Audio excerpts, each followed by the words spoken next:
സ്വന്തം സൗന്ദര്യം കൊണ്ട് ഇസ്രായേൽ ജനതയെ വംശഹത്യയിൽ നിന്ന് രക്ഷിച്ച ഒരു സ്ത്രീയെക്കുറിച്ച് നിങ്ങൾ കേട്ടിട്ടുണ്ടോ? അവളുടെ ഉചിതമായ ഇടപെടലുകൾ കൊണ്ട് യഹൂദ ജനതയെ രക്ഷിക്കാൻ അവൾക്കായി. പേർഷ്യൻ രാജാവായ അഹസ്വേരുസിന്റെ രാജ്ഞിയായിരുന്നു എസ്തർ. അവൾ ഒരു യഹൂദ സ്ത്രീയായിരുന്നു. അവരുടെ പൂർവികരെ പേർഷ്യൻ രാജാക്കന്മാർ പിടിച്ചുകൊണ്ടുവന്ന് അടിമകളെപ്പോലെ അവരുടെ നാട്ടിൽ പാർപ്പിച്ചിരുന്നു. പിന്നീട് അവരിൽ ചിലർ സ്വദേശത്തേക്ക് മടങ്ങിപ്പോയി. എങ്കിലും കുറെ ആളുകൾ പേർഷ്യയിൽ തന്നെ താമസിച്ചിരുന്നു. അവരുടെ പിൻതലമുറക്കാരിൽ ഒരാളായിരുന്നു എസ്തറിന്റെ കുടുംബവും. എസ്തർ അതീവ സുന്ദരിയായിരുന്നു. ചെറുപ്പത്തിൽ തന്നെ മാതാപിതാക്കൾ നഷ്ടമായ അവളെ വളർത്തിയത് അവളുടെ അമ്മാവനായ മൊർദെഖായി ആയിരുന്നു. അയാൾ രാജകൊട്ടാരത്തിൽ ഒരു സേവകനായിരുന്നു. അഹസ്വേരുസ് രാജാവിന് രാജ്ഞിയാകുവാൻ വേണ്ടി സുന്ദരികളായ യുവതികളെ രാജകൊട്ടാരത്തിലേക്ക് കൊണ്ടുവന്നപ്പോൾ അവളുടെ അമ്മാവൻ അവളെയും രാജകൊട്ടാരത്തിലേക്ക് കൊണ്ടുവന്നു.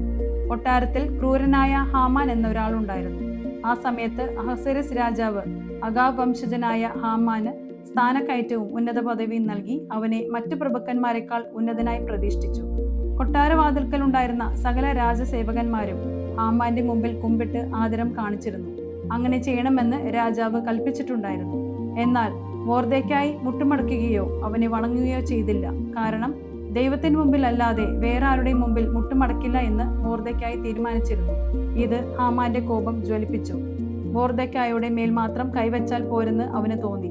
മൊർദെഖായിയുടെ വംശമെന്ന് അവൻ അറിഞ്ഞിരുന്ന യഹൂദരെ മുഴുവൻ അഹസ്വേരുസിന്റെ രാജ്യത്ത് നിന്ന് നിർമൂലനം ചെയ്യണമെന്ന് ഹാമാൻ ആഗ്രഹിച്ചു.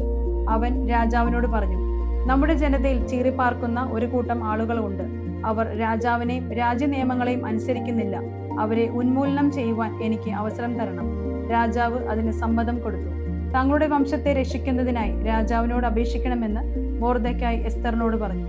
എന്നാൽ എല്ലാ രാജസേവകന്മാർക്കും രാജാവിന്റെ പ്രവിശ്യകളിലെ ആളുകൾക്കും അറിയാം, വിളിക്കപ്പെടാതെ ആരെങ്കിലും ആണായാലും പെണ്ണായാലും അകത്തെ അങ്കണത്തിൽ രാജസന്നിധിയിൽ പ്രവേശിച്ചാൽ നിയമം ഒന്നേയുള്ളൂ. രാജാവ് തന്റെ സ്വർണ്ണ ചെങ്കോൽ അവന്റെ നേരെ നീട്ടുന്നില്ലെങ്കിൽ അവൻ വധിക്കപ്പെടണം. രാജാവിനെ കാണാൻ രാജ്ഞിയായ എസ്തറിന് പോലും അനുവാദം ഉണ്ടായിരുന്നില്ല. എങ്കിലും ധൈര്യം അവലംബിച്ച് രാജാവിന്റെ അങ്കണത്തിൽ അവൾ കടന്നു ചെന്നു.